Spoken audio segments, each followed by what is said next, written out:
So here we are then. Hello and welcome to Damir, Albrecht, Nick and Thomas. Good morning from Dunfermline. Hello Germany, how are you doing, Damir?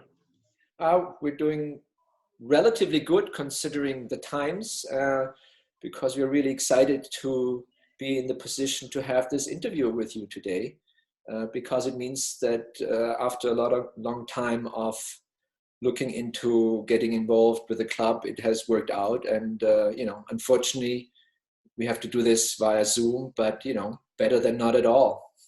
Absolutely. Would you like to introduce your friends?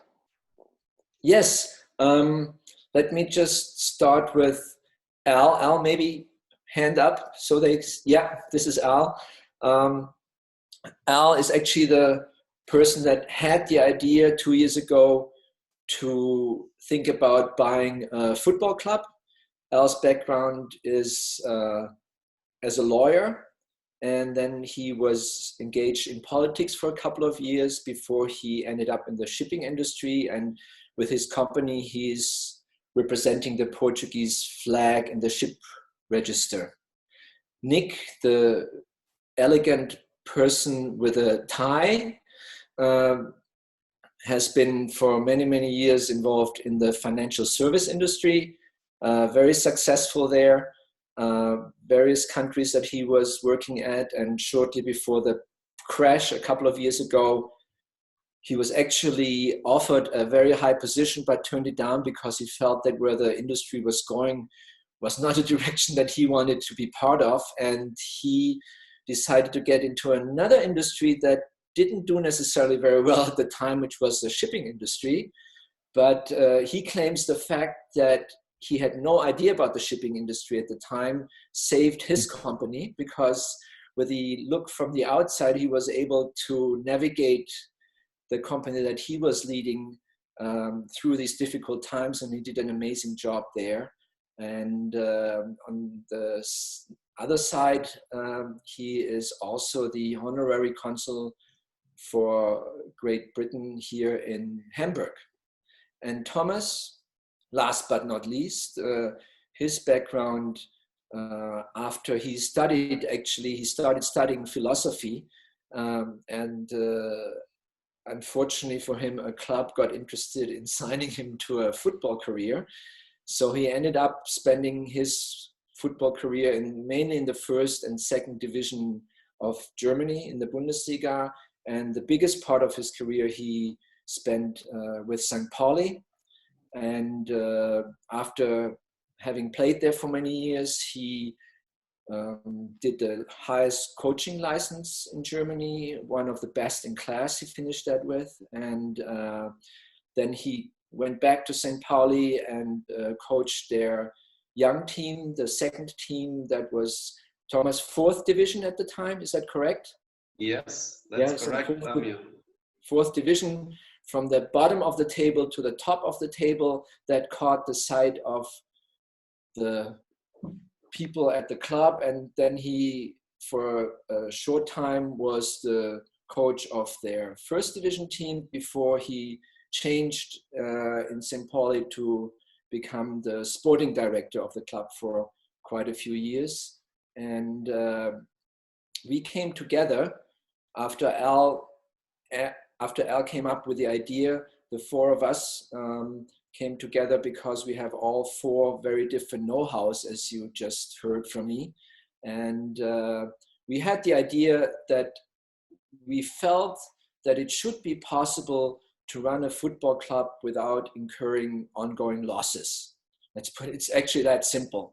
And Thomas was very instrumental there because he had put together a big presentation already with all the aspects he felt had to be fulfilled in order to achieve that goal. And so we started looking into clubs where we felt that we would be able to, for clubs that would tick most of the boxes that were relevant from our point of view. Guys, anything that you feel I should add at this time, or that you want to add about your own careers, which were all very distinguished so far? All of us did reasonably well, I dare say, in our fields. And the idea then was that after we've done well in our fields, we wanted to put our know-hows together in order to achieve the goal that I just explained. And a big part of what we wanted to do was to do this with people that we enjoyed spending time with, and in a project that would fulfill us a little bit also outside of commercial interests. Yeah, I mean, I think you've covered off all of the guys' careers fairly well there.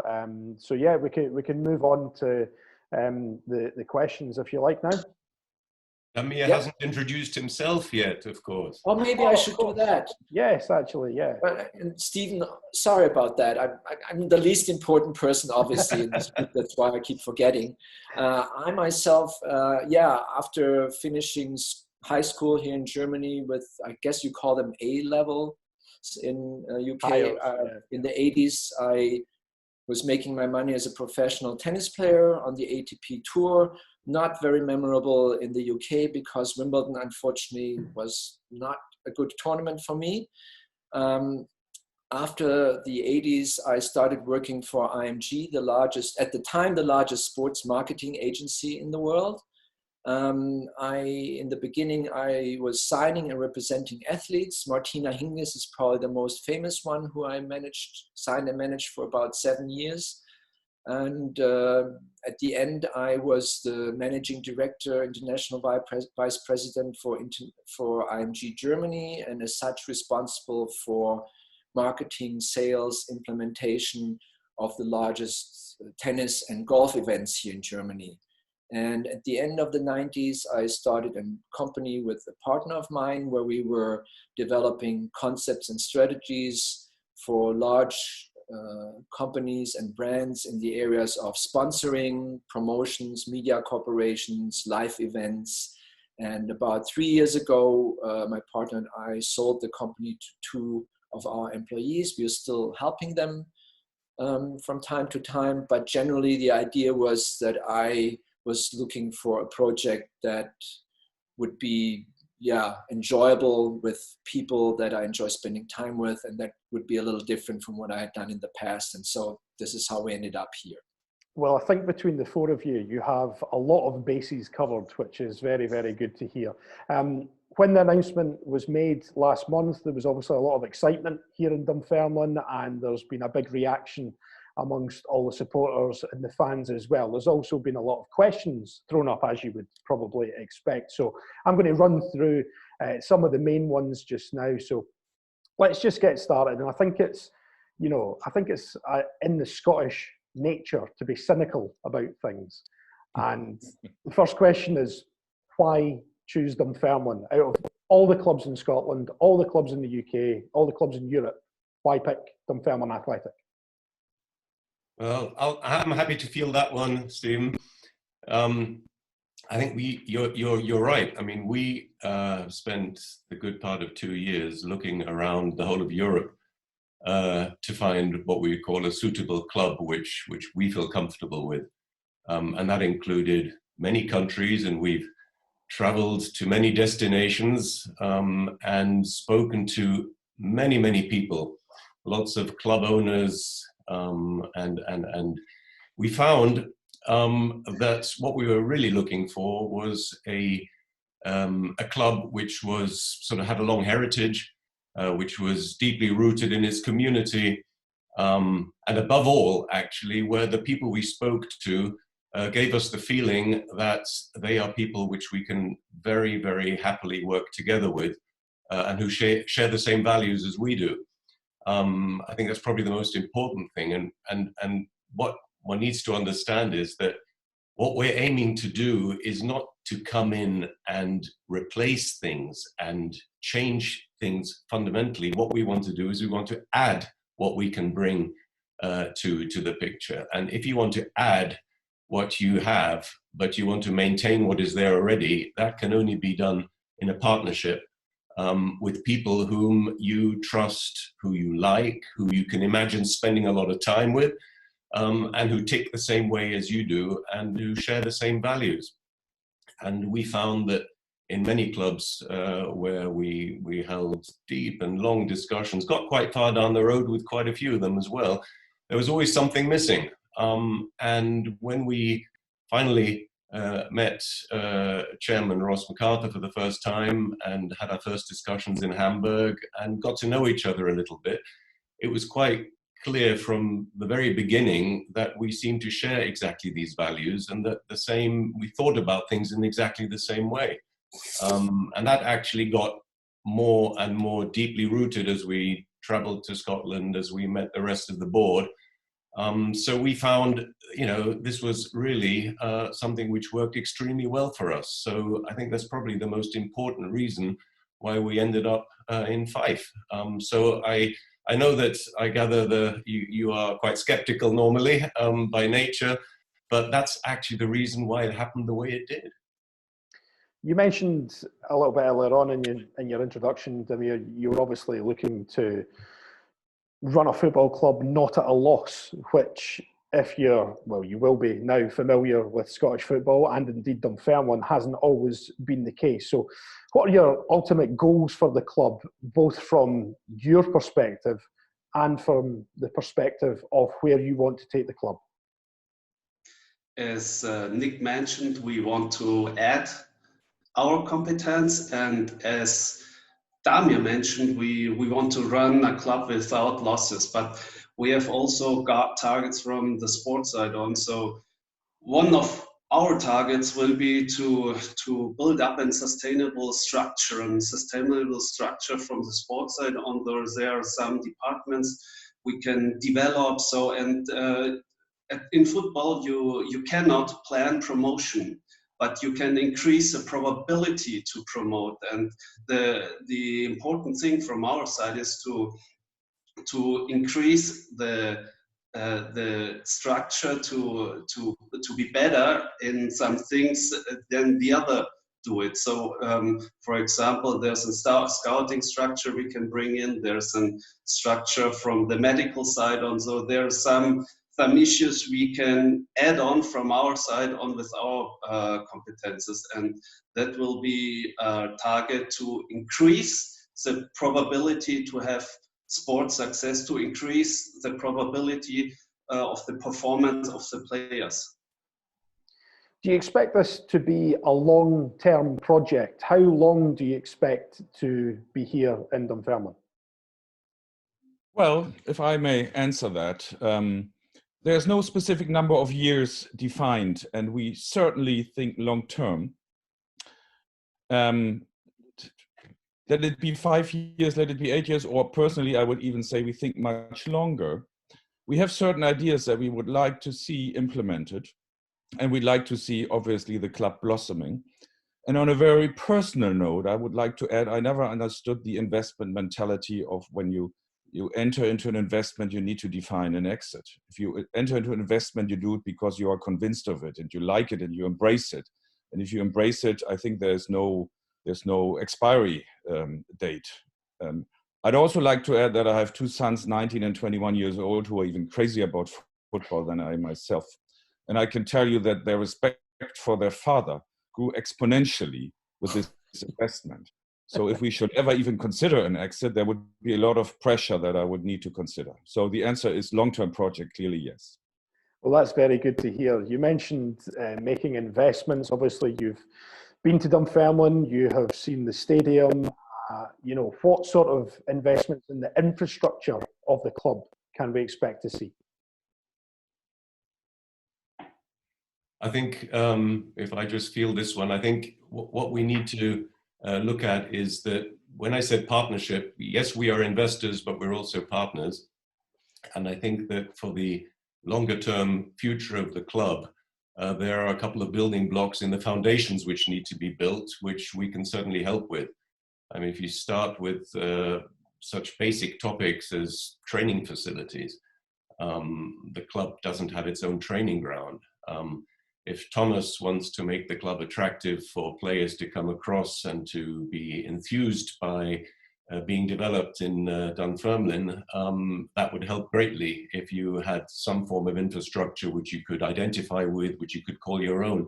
So I think there are, some very, what you might call boring topics which need to be put into place first in order to build the foundations on which bit by bit you can improve. And as Thomas said, you can improve the chances of sporting success. You can improve, it's not something which can be done overnight. And that's why we're in it for the long haul, but it's something which has to be developed over time, and where the building blocks have to be put into place. Let me touch on the future of the stadium where I'm sat just now, East End Park. You have the option of buying the stadium over the next 3 or 4 years. Can you assure the fans, there has been a bit of concern with regards to the stadium, can you reassure the fans that East End Park will be the home of Dunfermline Athletic for the foreseeable future? Absolutely. We've been there a couple of times. We really like the look and feel of the stadium. We think it's actually a great arena, and we don't see really any reason why we would want to move away from there. It has history. It's like I said, we like the whole feel of it. So there would be absolutely no reason to move away from there at all, from our point of view at least. COVID-19 has obviously hit the world unexpectedly back in March and has caused massive problems economically, socially, health. Has the pandemic changed or delayed anything that you had initially planned for Dunfermline? Because I know it was very close to going through before all this hit, and it did delay it a little bit. Stephen, this was a real issue for us. I mean, we had been, we'd gone a long way down the line. We were due to sign, I think it was the end of March, for acquiring a majority stake in the club. And then COVID hit. And so the whole thing was put on hold. Much uncertainty all over the place, obviously. I mean, not just in football, in all walks of life. And so we put it on hold. And as time moved on, we sort of felt, I don't know, a little bit uneasy, but we thought, between the four of us, we had momentum, we had excitement, we liked what we'd seen, we got so far down the line, and we felt that it would be good to somehow cement what we had already achieved and how far we had got despite COVID. So we sat together and we, thought about what we could do, and we came up with a suggestion to the club to say, look, let's show some commitment. Let's start. At some stage, Corona will be, hopefully, will be behind us, and things will, again, hopefully be back to normal. And for that time, we felt that if we didn't do something, maybe the whole thing would go cold, maybe things would change in personal circumstances and whatever.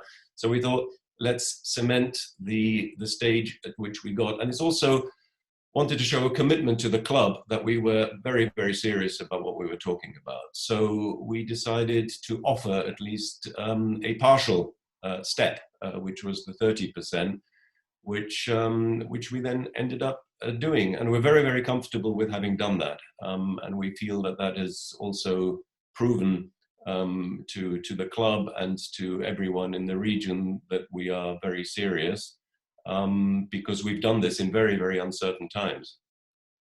Now, German football obviously has a very strong connection with its fans. It's a well-known thing. I've been over to Germany to take in a few matches, and the match day experience is absolutely unrivaled as far as I'm concerned. Is there plans to steal the best bits of the German match day experience and bring them to East End Park? Dunfermline is a community club, and we have to feel the community. So, to be honest, at the moment, we haven't got the chance to speak to Roth and the other board members to add our opinion, what we want to do, what we want to plan. So they have done a really great job integrating all the fans. So we need a little bit more time to feel the club, to speak to many people, and then we can decide which add-ons we can bring in from our side on. Yeah, obviously you had a strong connection with St. Pauli, playing with them, managing them, sporting director, and they famously have guiding principles as a club. Is that something you would look to implement here at Dunfermline? Well, Thomas is obviously the one who had the close ties to St. Pauli.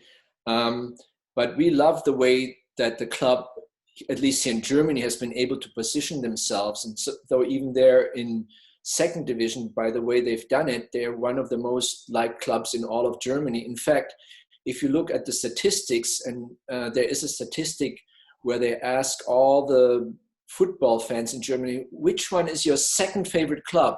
Second favorite, because usually your favorite club is the one from the area where you're from. And number one is St. Pauli.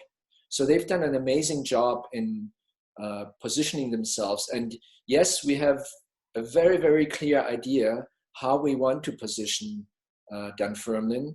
And I think people will see that very soon, after we will be able to travel and after we will be able to actually implement our ideas. However, these ideas that we have, they're not ideas that come from St. Pauli. They will not be, the positioning will not resemble St. Pauli, but we like the way they've done it. And that's definitely a great example of a club that's not, not just depending on their sporting success in order to be relevant. Yeah. Now, Dunfermline obviously went through dire financial times in 2013. It was very close to going out of business. So obviously some fans are very wary about the eventual majority investment that you guys will take up in the next couple of years. What assurances can you give to the supporters right now that they'll be involved in decision-making within the club, taking it forward?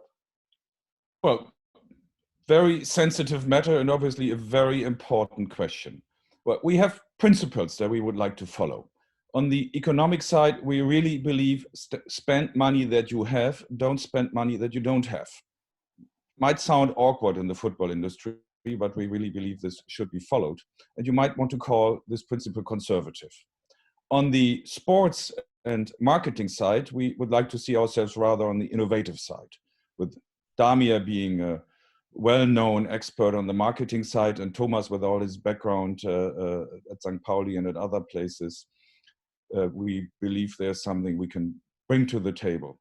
So hopefully there will be very little to complain for the fans. And if there is something, I guess I can speak for the four of us that first of all, we know of the importance, we will listen.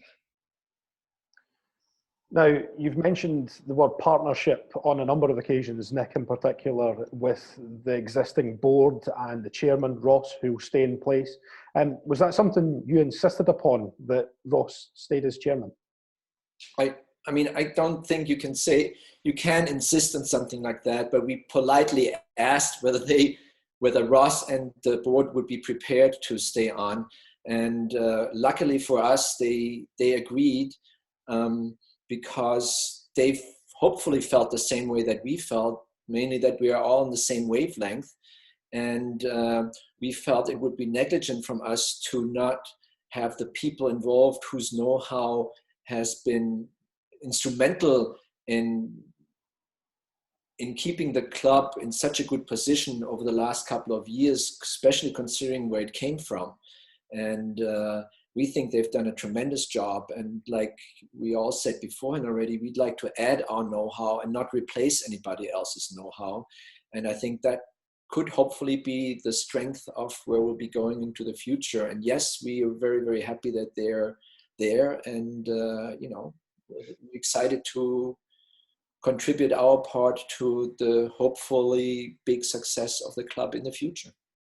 Now, Thomas, this is probably going to be directed at you, these next few questions. So on the pitch, and Stevie Crawford is obviously our head coach at this moment in time. How much communication have you had with Stevie, and how involved has he been with planning for the next few months, years? I had a phone call with him, and last weekend from Saturday till Tuesday, I visited Dunfermline, and I spoke to many people, and I spoke as well to Stevie. We just spent one time, and he's a really great guy. And just at the beginning, it's important to build up a relationship between two of us, because he's responsible for sports, he's responsible for the team, and And the only thing I can say to him is, or I said to him, was I will support you, Stevie. I will support you in terms of the transfer policy.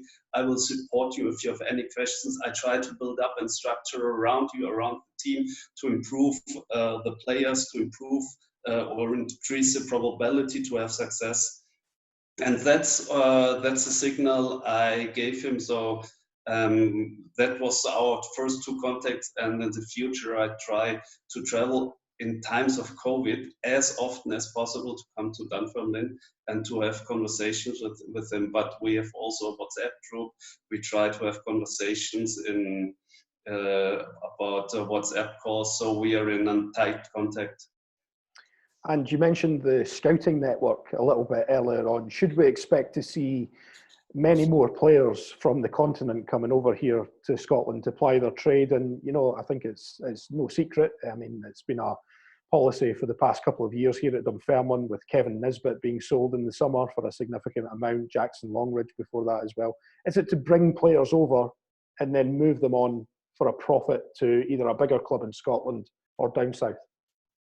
It was a great signal for younger players in Scotland to give Kevin Nisbet a stage. He was transferred from the second tier on, from Raith Rovers to the second tier to Dunfermline, and 1 year later he was sold to one of the biggest clubs in Scotland, to Hibs Edinburgh. So it was a great signal to all the other young players. See, Dunfermline as a club can develop you and can be a stage for you.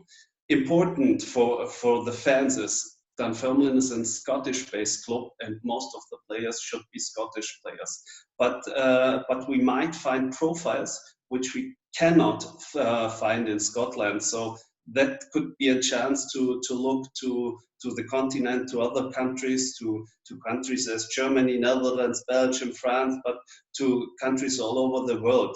But you have to know that it is especially in Germany, for young players, really difficult to be a professional from the youth on. So the time between youth players and the professional players is really difficult, because you have to perform from the first minute on. So you don't have time in such a big league, and that could be a chance for a smaller club, for a lower league in Scotland to develop young players with a special profile. But the biggest intention is more Scottish player, young Scottish player, good scouting, develop, and to have sports success. And I guess on a wider note, Brexit will be coming into play come January. Will that have any impact on the business side of things, or will it have any impact on the sporting side of things, i.e. bringing players over from the continent? Do you expect that to have any impact at all?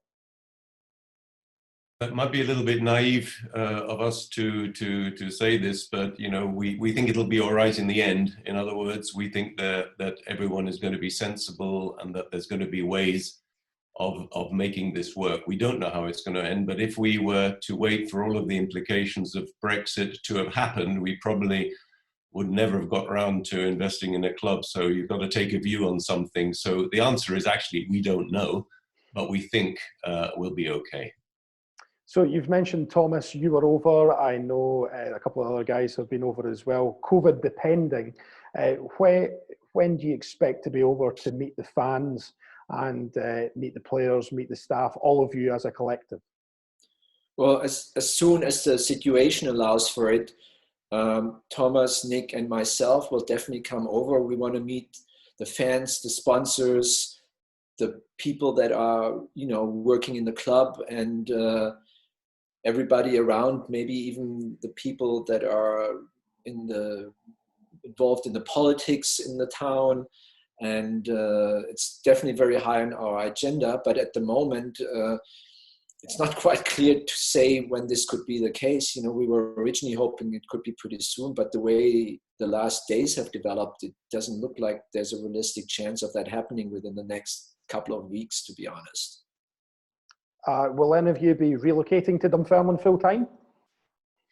I think we're not going to be relocating full time, but we had certainly planned to spend a significant amount of time in Scotland, and we planned for it. Unfortunately, we currently can't do that, but we certainly hope that that's going to be possible as soon as possible. We're all very excited about it. Well, listen, there's a lot of excitement here in Dunfermline as well, and we're all very excited to meet you guys in person. Is there anything else you would like to say? Any message for the fans at this moment in time?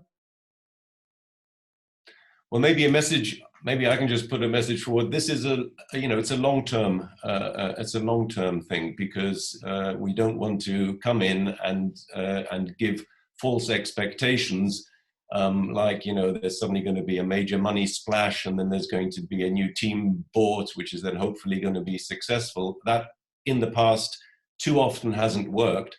So there's no way of getting things done extremely quickly. This is something where we want to build on the foundations which are there.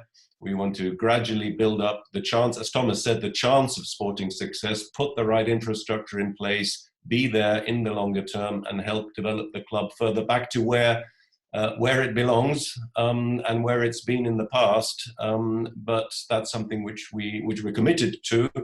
But we would like everyone to have a bit of patience that this is actually going to take a little bit of time as well. Nothing is done overnight.